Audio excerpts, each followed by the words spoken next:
have really been pouring in. We have a lot of folks who've registered. So if you know somebody that wants to attend Family Vacation Bible School, make sure you have them register so we can make sure we have a seat for them. Because right now, we're about at our capacity for tables. Now, there are still seats available at some of those tables, but we have a lot of tables right now. And so we're really looking forward to it. It's going to be a great week. If you'd like to work, you can see Stephanie Alba. She's over here.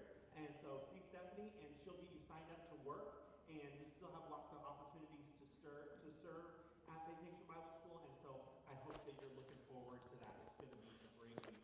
That starts next Sunday and Monday. So I hope you're looking forward to that. I do want to welcome you today. We're going to start today with a word of prayer and a time in which you can give your tithes and offerings for prayer. Dear Lord, we thank you so much for this day. Thank you that we could come together and that we can worship.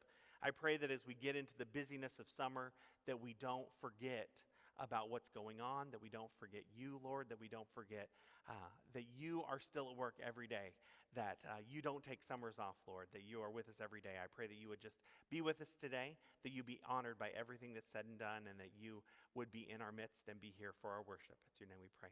Amen. Good morning. Please stand and join us as we sing.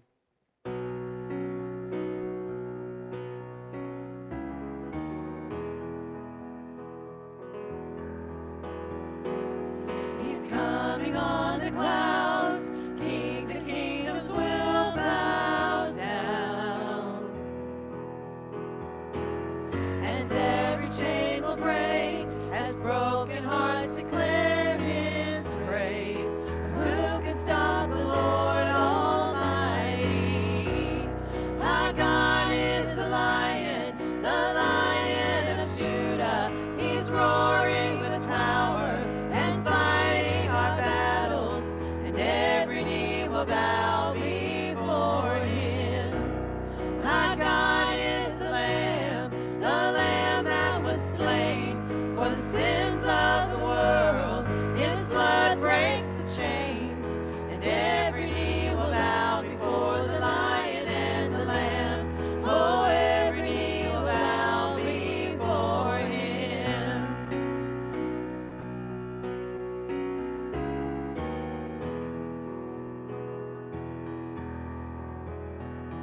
So open up the gates, make way before the King of Kings. Our God who comes to save is here to set the captives free. Who can stop the Lord Almighty?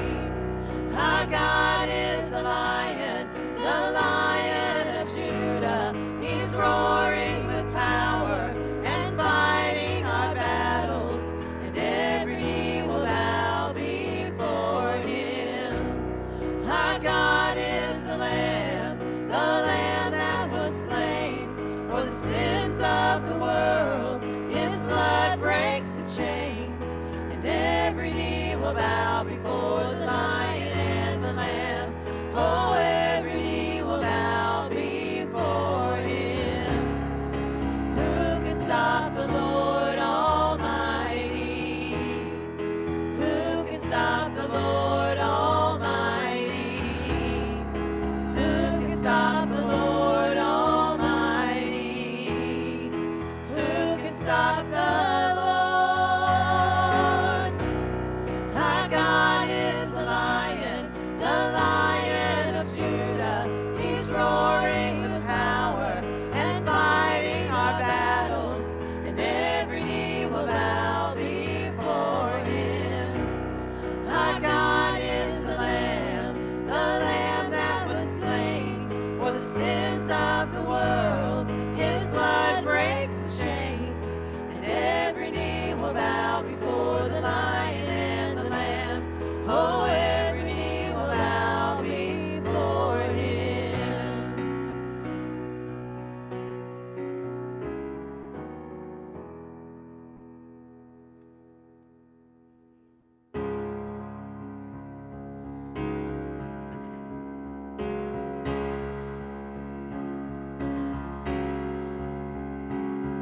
I raise a hallelujah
remember how you told me that life may not be easy, and everything that I need you've already given me. I remember how you told me I can trust you completely. So why am I doubting when you prove that you fight for me? You've walked me through fires,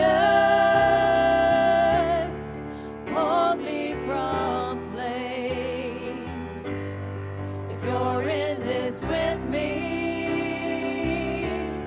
I won't be afraid.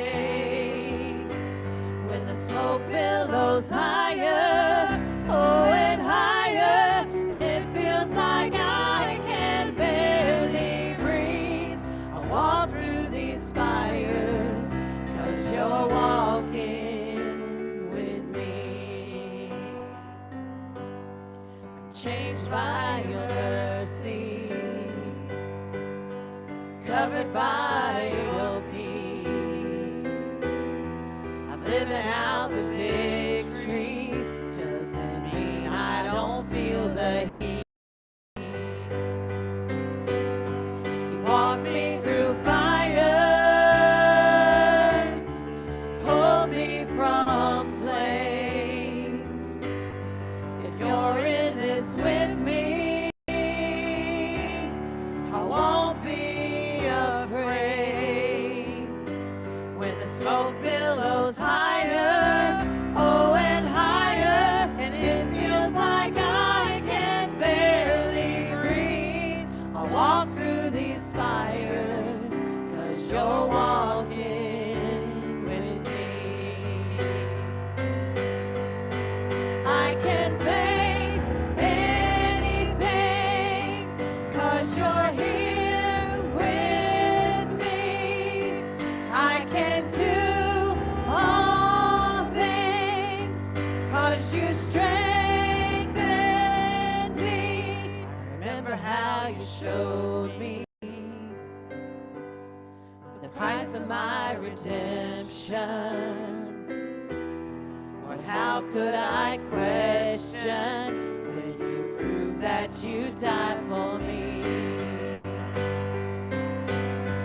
Walked me through fires,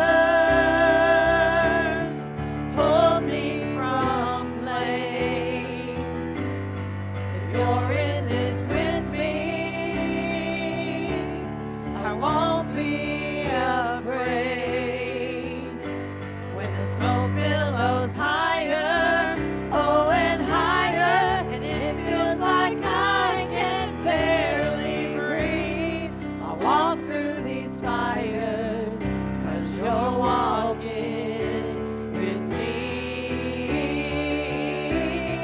I'll walk through these fires, 'cause you're walking with me.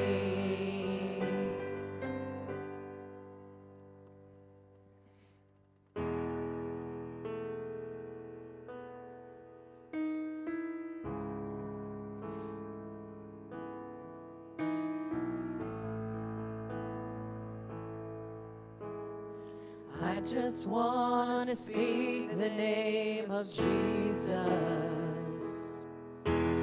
over every heart and every mind. 'Cause I know there is peace within your presence. I speak Jesus. I just want to speak the name of Jesus till every dark addiction starts to break, declaring there is hope and there is freedom.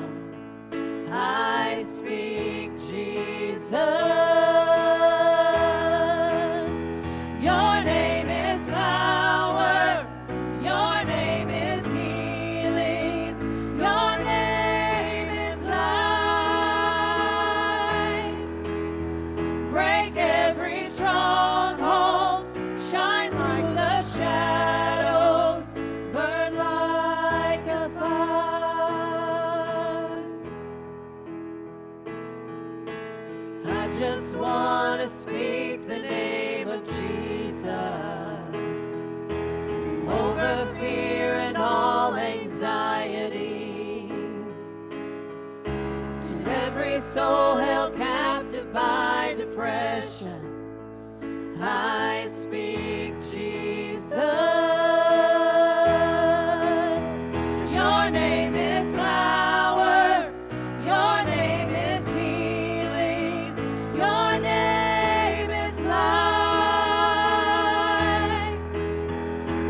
every stronghold, shine through the shadows, burn like a fire.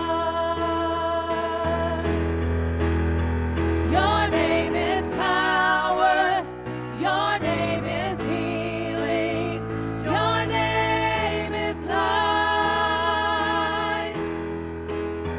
Break every stronghold, shine through the shadows, burn like a fire. Shout Jesus from the mountains, Jesus in the streets, Jesus in the darkness over every enemy.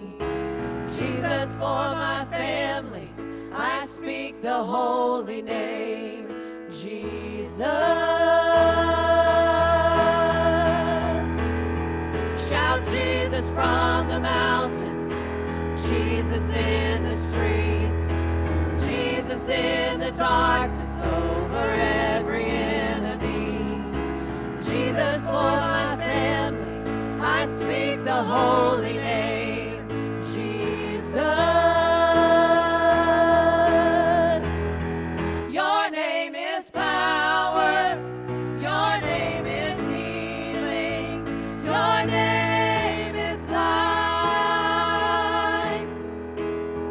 Break every stronghold, shine through the shadows, burn like a fire. Your name is power, your name is healing, your name is life. Break every stronghold, shine through the shadows, burn like a fire. I just want to speak the name of Jesus over every heart and every mind. 'Cause I know there is peace within your presence. I speak Jesus.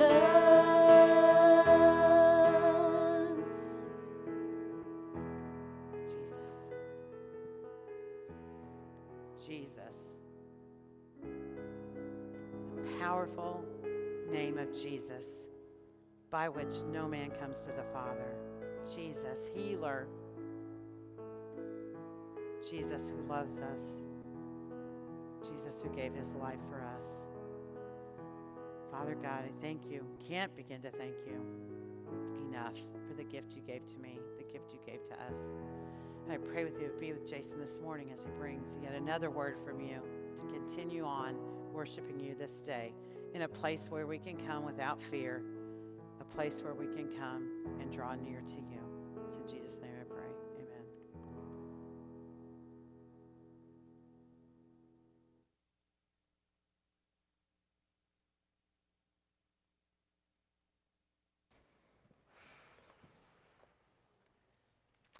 This has been a hard week for a lot of different reasons and for a lot of different people. I want to talk about a couple of the things that happened this week. And the first is that last Sunday, you may have heard there was a report released concerning sexual misconduct in the Southern Baptist Convention. This report reverberated and it sent shockwaves through many in churches and many in church leadership. It made its way into the mainstream media. It made it onto your 6 o'clock news. It made it onto social media. It was followed by resignations and weeping and anger and so many more emotions beyond that. We talked Wednesday night during our Bible study on Wednesday night. We talked about this report as best as I can understand it. It is online. If you'd like to read it, you're certainly welcome to. It's not a secret. It has been reported that there is a list. In that report, they reported a list of a number of different perpetrators connected to Southern Baptist churches. I hope that this church knows my heart and knows the heart of those who serve through this church and knows that this is a saddening thing. And honestly, it makes me angry. in some ways because for so many years working in youth ministry and children's ministry, I did everything I could to protect kids and to protect young people and to see people that have abused the system and that have used God's house as a place for their predatory behavior. That is really upsetting. And now I have kids who are in children's ministry, and I look at those and I see how we trust the people that we go to church with. And to think that people abused that and took advantage of that is sickening. And at Pleasant Hill Baptist Church, we strive to make sure that our church is safe. And I know that when we talk about rules and protocols and things that we do to make sure that our kids are safe, sometimes people don't understand them. But we do everything we can to make sure that we have a safe environment for you to leave your kids in.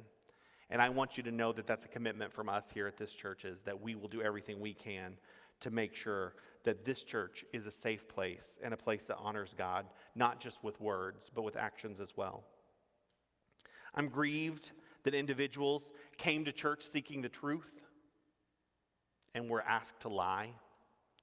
It makes me sad that people tried to cover up what they did. It's never okay. It's not okay in this environment. It's not okay in any environment. That was one thing we were dealing with this week.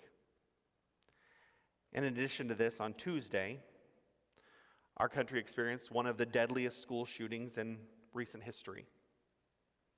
Several of those that were killed were kids that were my kids' age. And that's hard.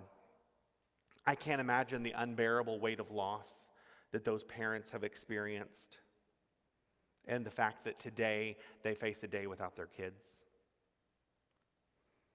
I've watched videos of parents and families going to the school and the sadness that they're experiencing and the fear. None of us wants to endure that. And so as I thought about these two different things both happening this week, and I thought about the fact that we were supposed to look at Acts chapter 15, and I was all studied up and I was ready to preach Acts 15, had a nice pretty outline for it and everything. And as I sat down to write, God said, we can't just move on like nothing's happened. We can't just ignore this. And so first I want to address the gravity of both of these issues. And I want to say, as different as they are, at the root of all of it is the same thing.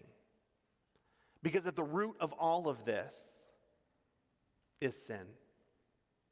And there's a place for debate and a place for discussion, but we have to understand that all of this is because of sin. The nature of sin is destruction. The nature of sin is death. The nature of sin is pain and sadness. And all of these things are being experienced this week for a number of different reasons. But it results in people arguing and fighting with each other. And while we're fighting and arguing with each other, we're taking our eyes off of the real enemy, Satan, who desires to see more sin take place in this world. 1 John 3:8 tells us, the one who commits sin is of the devil, for the devil has sinned from the beginning. Whenever I see devastating things in the news like this, like we've recently seen, we need to look and see that all of these things are an act of sin. And as I speak generally about these things, I want you to understand, while they apply generally, they also apply specifically. All of this, in both situations, it's a direct result of sin. And 1 John tells us that sin is of the devil, who has sinned from the beginning. We could go back to the book of Genesis, as we did just a few weeks ago, and we could examine the entrance of sin into the world. We're not going to turn there today, but what I want you to remember is that there was one and only one rule and only one ability to sin, and people did it. Committing sin is something that is uniquely human because it's not from God.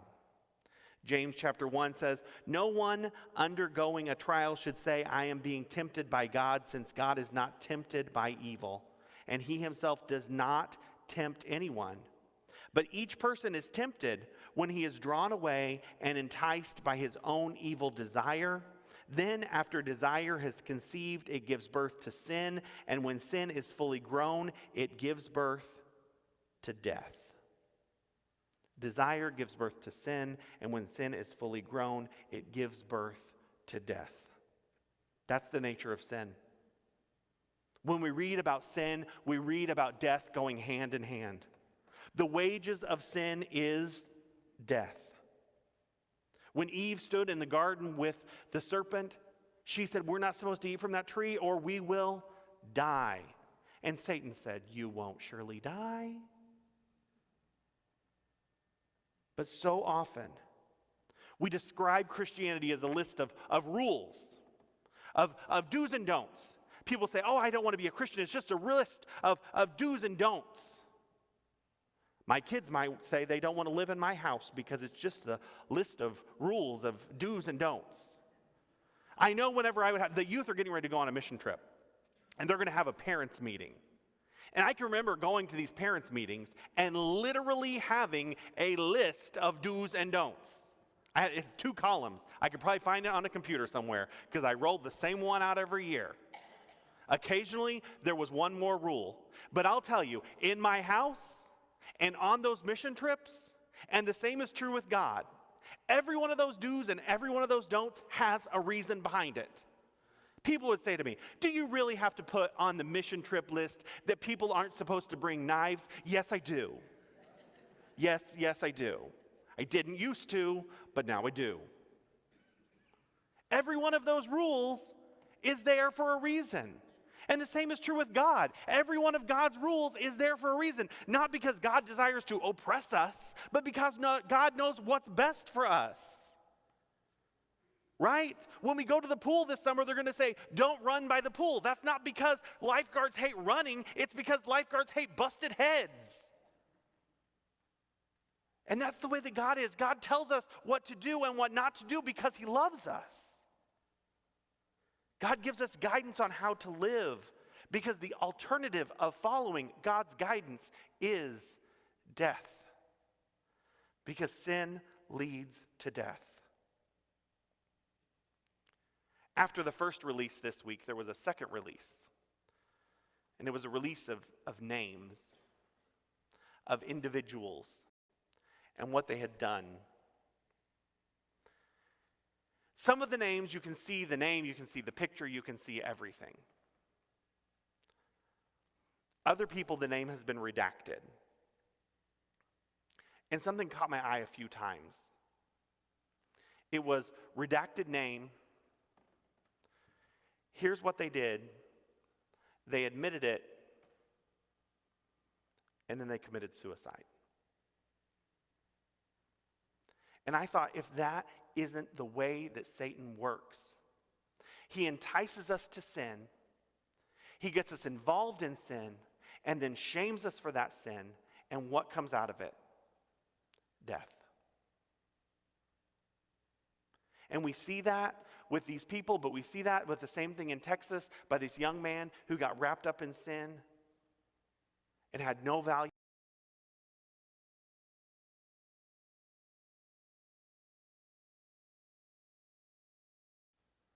And what happened to him?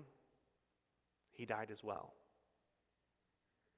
And Satan loves to do that. He loves to entice us to sin, to draw us in, and then shame us, and he doesn't care if we live or if we die.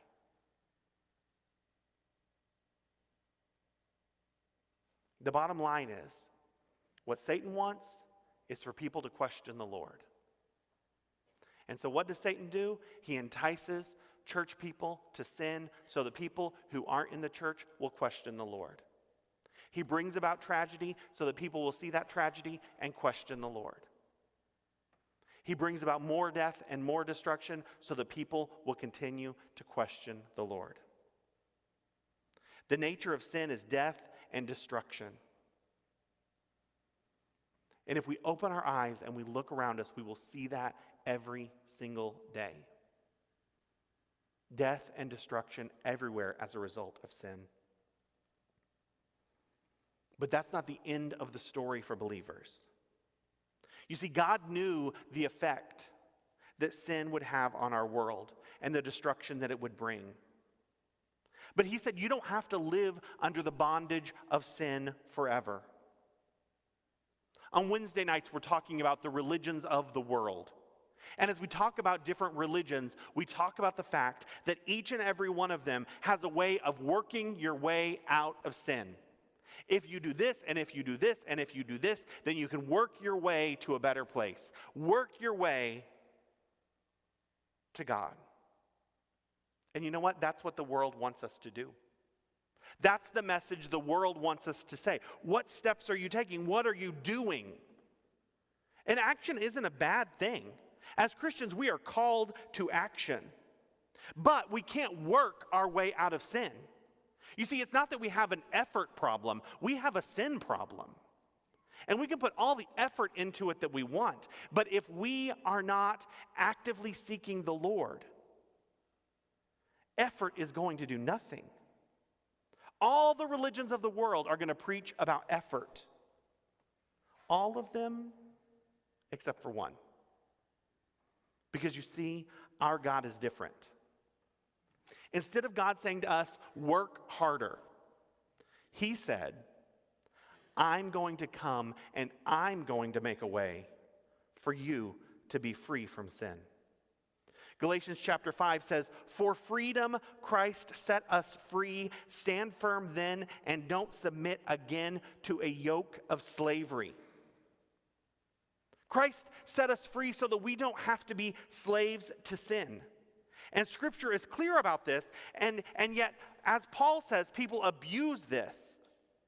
And in Galatians 5:13 he says, for you were called to be free, brothers and sisters, and don't use this freedom as an opportunity for the flesh, but serve one another through love.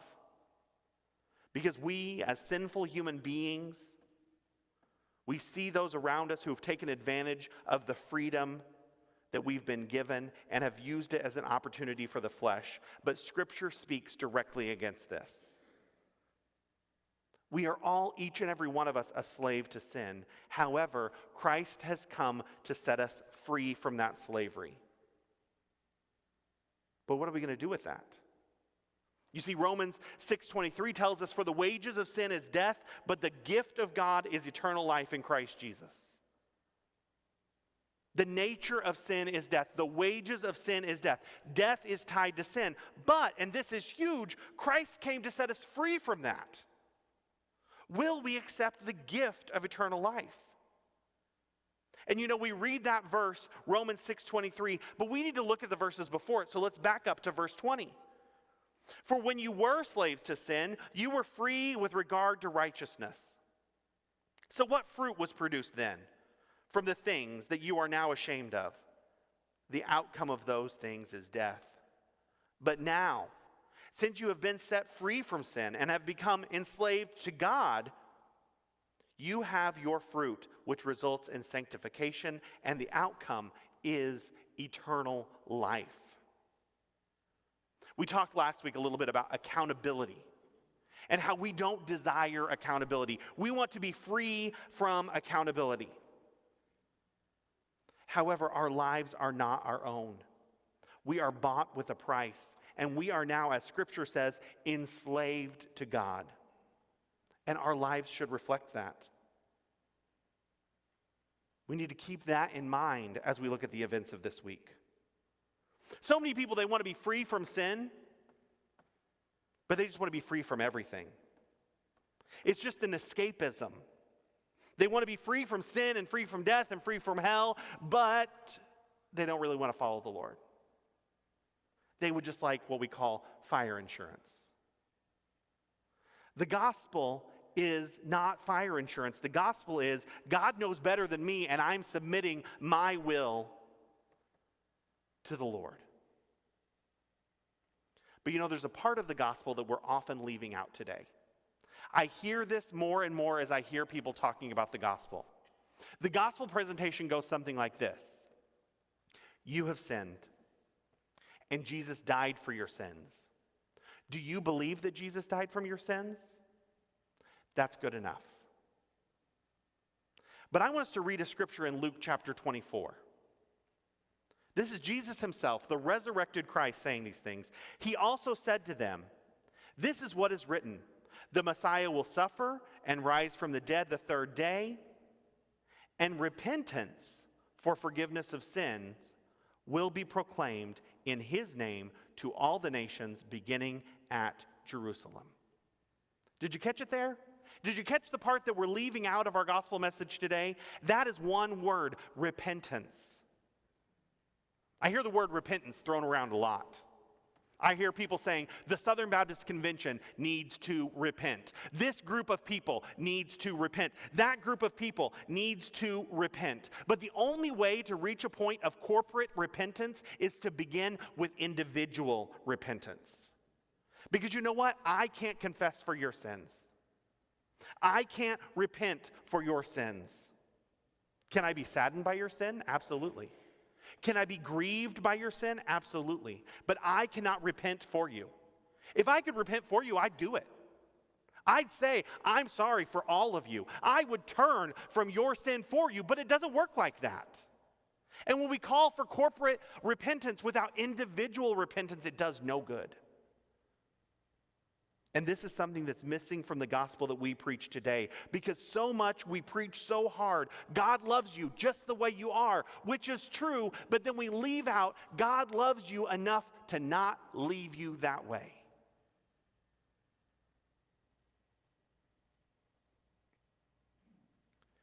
You see, Luke chapter 5 tells us, Jesus replied to them, "It is not those who are healthy who need a doctor, but those who are sick." And we like to stop right there. But the next verse says, I have not come to call the righteous, but sinners to repentance. How often do we ask the question, is Jesus Christ the Lord of your life? But what does that mean? The Lord is the person that we answer to. The Lord is the person that we kneel to. The Lord is the person that we bow to. To say that Jesus is the Lord of our lives is more than just saying a simple prayer. It's a way of life in which we make God's way higher than our own way. Sin desires that we choose ourselves. But God made a way for us to choose him over ourselves, to repent from our sins and turn and embrace his forgiveness. For a lot of years at Vacation Bible School, we've done the ABCs of turning to Jesus. Well, this year we're using a different company, and they use SMILE. SMYLE.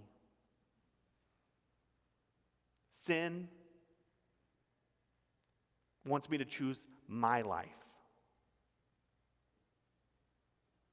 But eternal life is found through Jesus. And that's what sin desires for us. Sin desires that we choose ourselves. But Christ desires that we choose him and choose his way. Looking at the devastating things that happened this week, we can't change what happened. What we can do is we can look at our lives. We can repent of our sins. We can turn and we can trust the Lord with our lives and make a change from there. Will we accept God's gift of forgiveness and freedom from sin by following him? Or will we choose sin and ourselves? In faith, we used to say, repentance means to turn from sin and ourselves. If we look back at that verse that we started with, 1 John 3:8, I read you the first part of it, which says, the one who commits sin is of the devil, for the devil has sinned from the beginning. But the next part of the verse says, the Son of God was revealed for this purpose, to destroy the devil's work. You see, Jesus came for a reason, and that reason was the destruction of sin.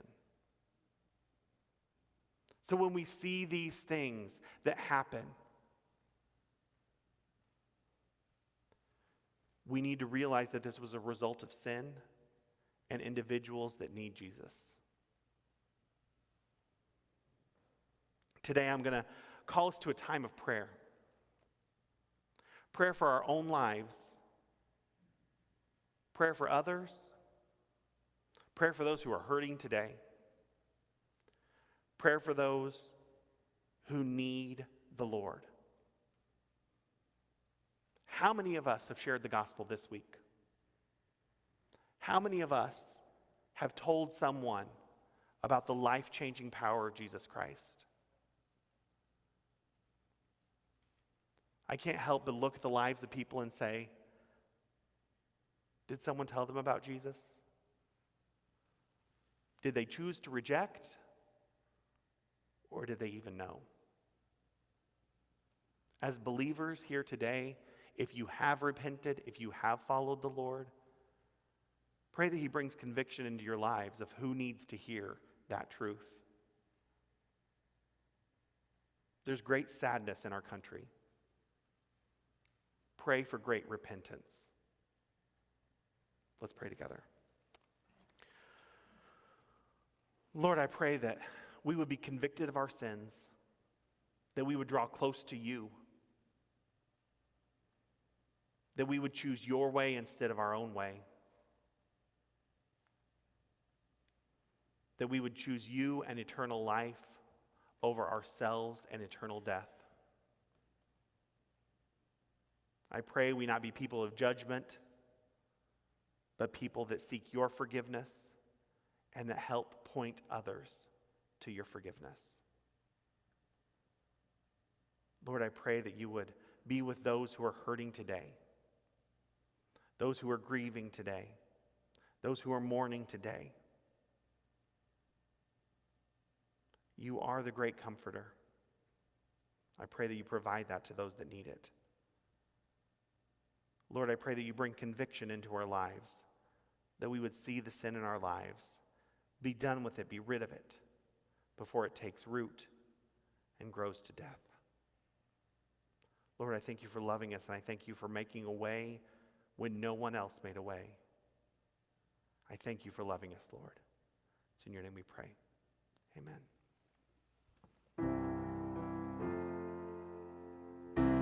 Stand if you would.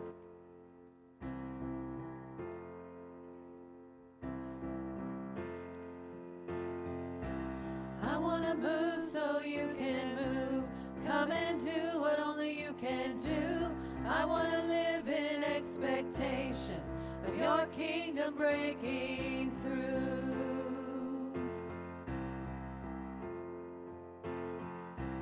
I want to move so you can move. Come and do what only you can do. I want to live in expectation of your kingdom breaking through. My hands are open, my heart is free. Open the heavens, rain down on me, fall down on me. My hands are open, my heart is free. Open the heavens, rain down on me, fall down on me.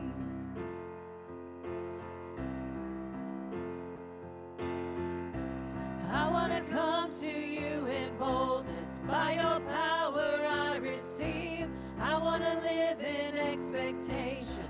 With you I'll do greater things. 'Cause I believe in greater things. My hands are open, my heart is free. Open the heavens, rain down on me, fall down on me. My hands are open, my heart is free. Open the heavens, rain down on me, fall down on me. Till all that overwhelms is over.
Lord, we thank you for this day. I pray that you would be with